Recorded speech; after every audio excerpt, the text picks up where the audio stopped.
YSR Congress party వాడు కనబడితే కాల్చి పడేయండి, లేకపోతే జైళ్ళలో పడేసేయండి. వాడు ఎవ్వడూ బతకడానికి వీల్లేదు. వ్యాపారం చేయకూడదు. వైసీపీ అనే పదం ఉండడానికి వీల్లేదు. వైసీపీ అనే పదం వినడానికి వీల్లేదు. ఇట్లా ఉన్నది ఈనాడు జ్యోతి రాస్తున్నటువంటి కథనాలు.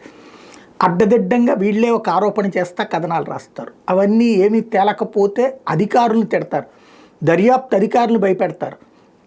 ఈవెన్ చంద్రబాబునైనా సరే భయపెట్టి నువ్వు అర్జెంటుగా ఏదో ఒకటి జగన్ని చేసే అంటుంటారు. తాజాగా టాస్క్ లేదు, ఫోర్సు లేదు, భూ వివాదాలపై చేష్టలు అడిగిన రెవెన్యూ. టాస్క్ ఫోర్స్ ఏర్పాటుకు డిసెంబర్లో నిర్ణయం, నేటికి కార్యరూపం దాల్చని సీఎం ఆదేశం. ఏమి టాస్క్ వేస్తారు, ఏమి ఫోర్స్ వేస్తారు?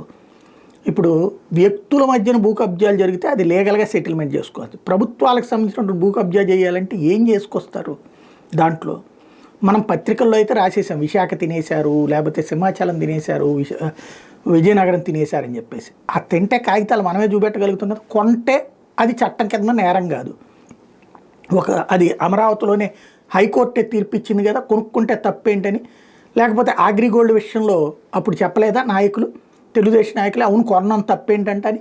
కొని రిజిస్ట్రేషన్ చేసుకుంటే అది కుంభకోణం కాదు. అప్పుడు అట్లాంటి దాన్ని క్యాన్సిల్ చేయడానికి వీలుండదు. మరి టాస్క్ ఫోర్స్ వేసి ఏం చేయాలి? అందుకని అది మీనమేషాలు లెక్కిస్తున్నటువంటి పరిస్థితి. మేము రాసిన వార్తలు ఏవైతే ఉన్నాయో అవన్నిటి బేస్ చేసుకుని ఇంతవరకు జగన్ మీద కేసులన్నీ కూడా వీళ్ళు రాసిన వార్తల ఆధారంగానే సిబిఐ వాళ్ళు కేసులు పెట్టారు. అట్లాగే ఇప్పుడు వీళ్ళు రాసే వార్తల ఆధారంగా జగన్ మీద ఏదో కేసులు పెట్టండి అని చెప్పి ఓ రకంగా బెదిరిస్తున్నారు. బతిలాడడం కాదు.